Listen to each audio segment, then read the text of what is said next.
사랑하는 형제자매 여러분, 오늘 이 시간 우리 모두의 마음에 하나님의 은혜와 평강이 가득하기를 기도합니다.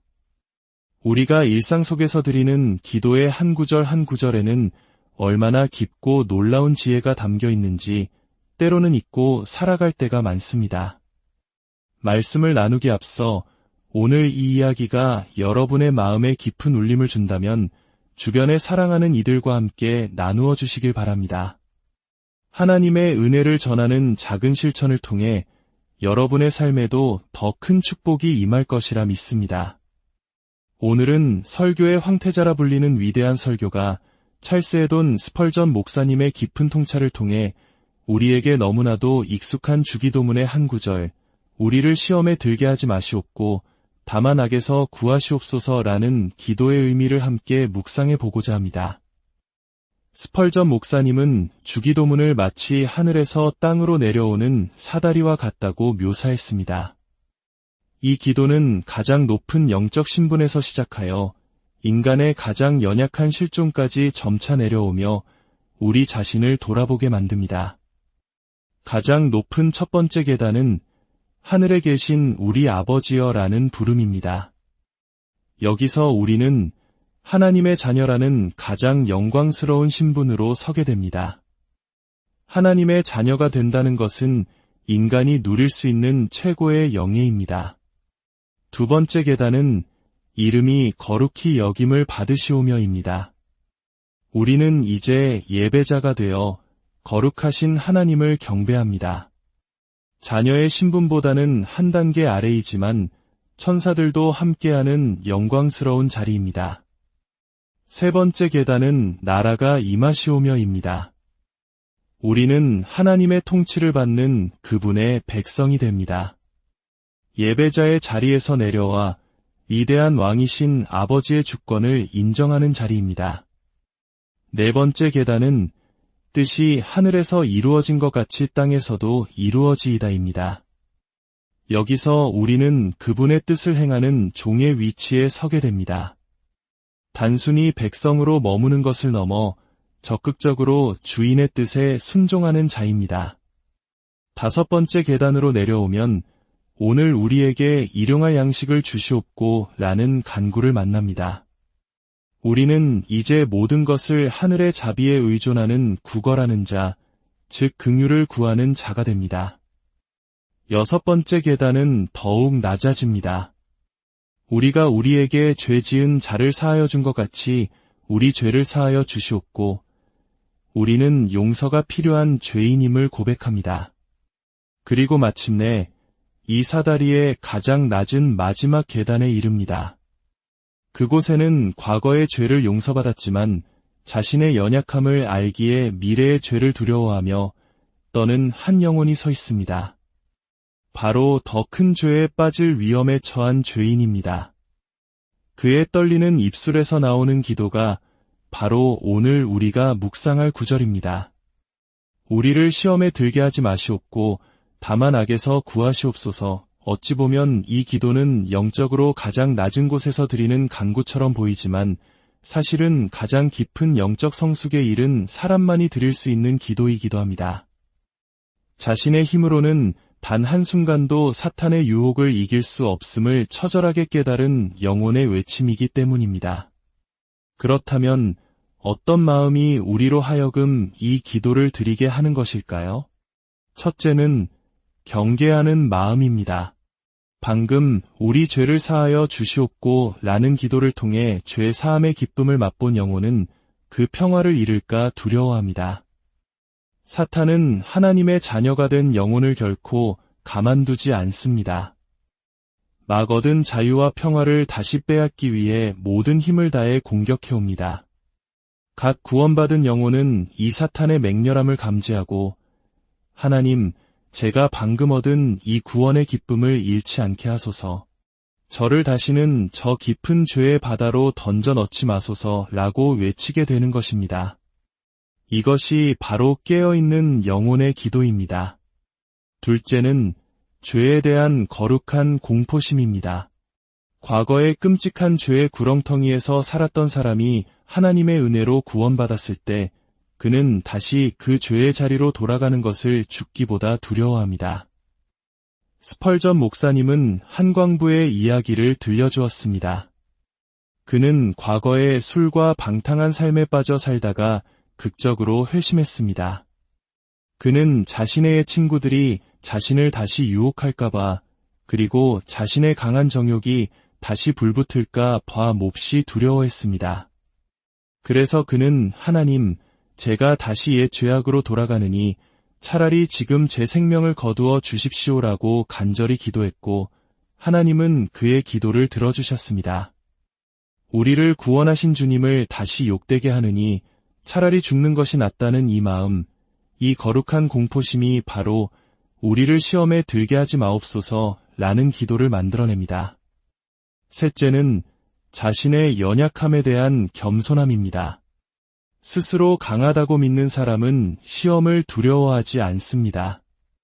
오히려 자신의 힘을 증명해 보이고 싶어 싸움을 즐깁니다.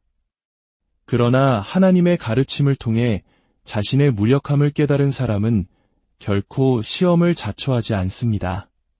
그는 조용히 위험을 피할 수 있는 곳을 찾습니다. 물론 싸움에 내몰리면 용감하게 맞서 싸울 것입니다.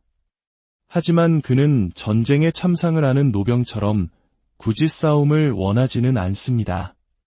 과거에 수없이 무너졌던 결심과 지키지 못한 약속들을 기억하기에 그는 겸손히 기도합니다. 하나님, 저의 연약함을 아시오니 부디 감당하기 힘든 시험은 허락하지 마옵소서. 넷째는 놀랍게도 이웃을 향한 자비의 마음입니다. 주기도문에서 이 기도는 우리가 우리에게 죄 지은 자를 사하여 준 것 같이라는 구절 바로 뒤에 나옵니다.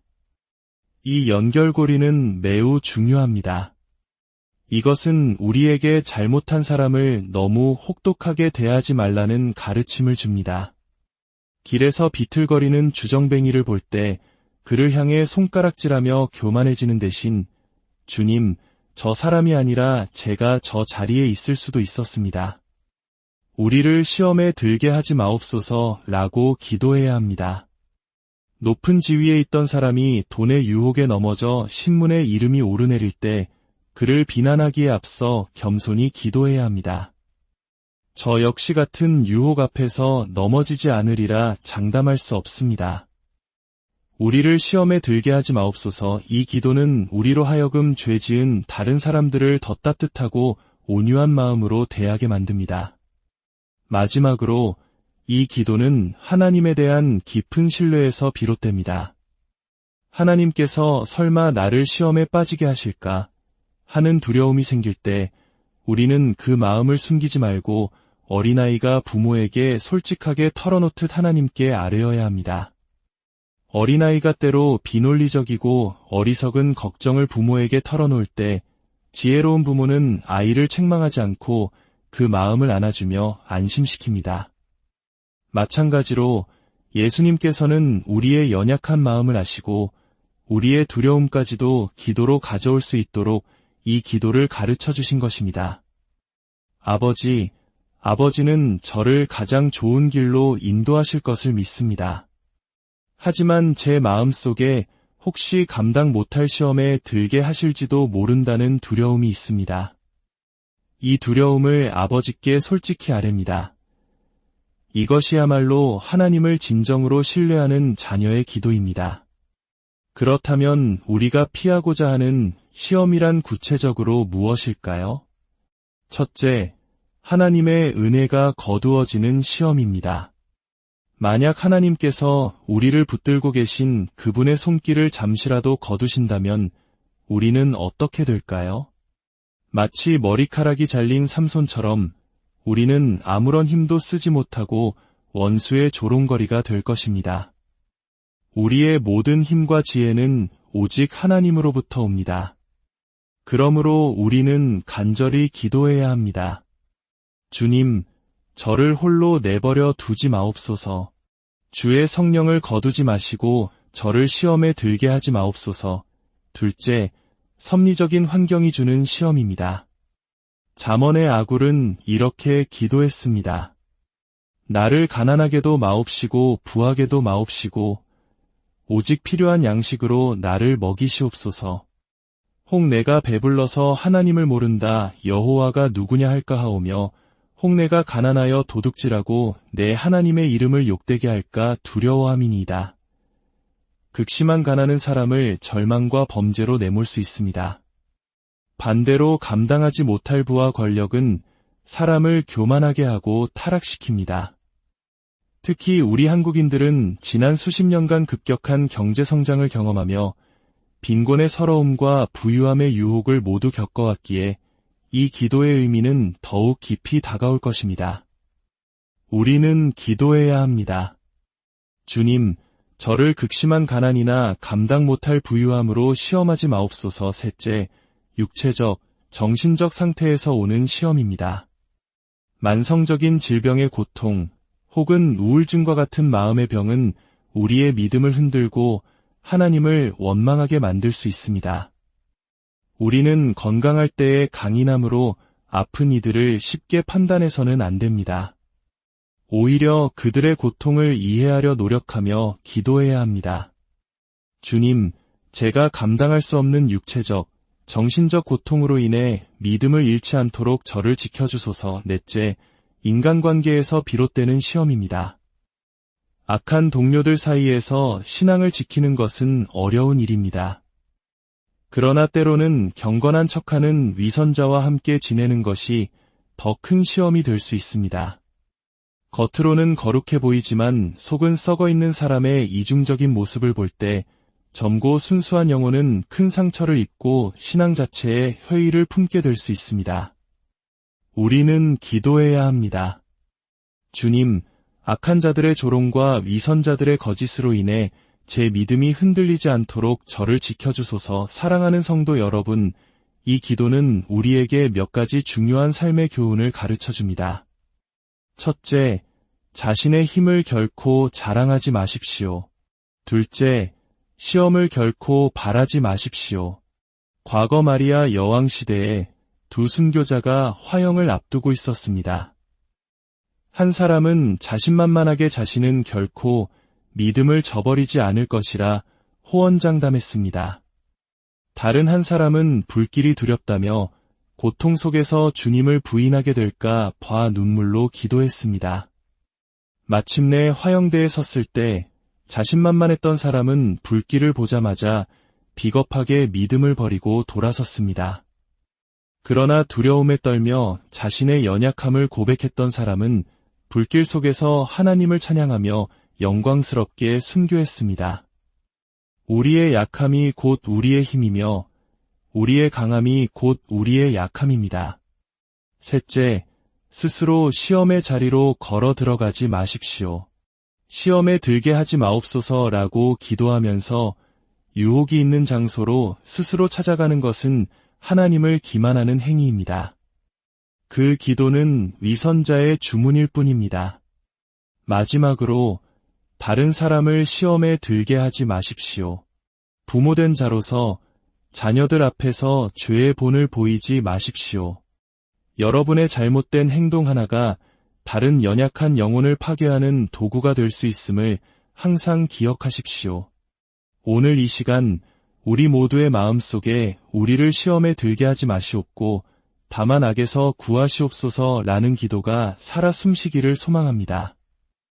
이 기도가 우리의 교만을 꺾는 망치가 되고 유혹을 피하는 방패가 되며 넘어진 이웃을 일으키는 따뜻한 손길이 되기를 바랍니다.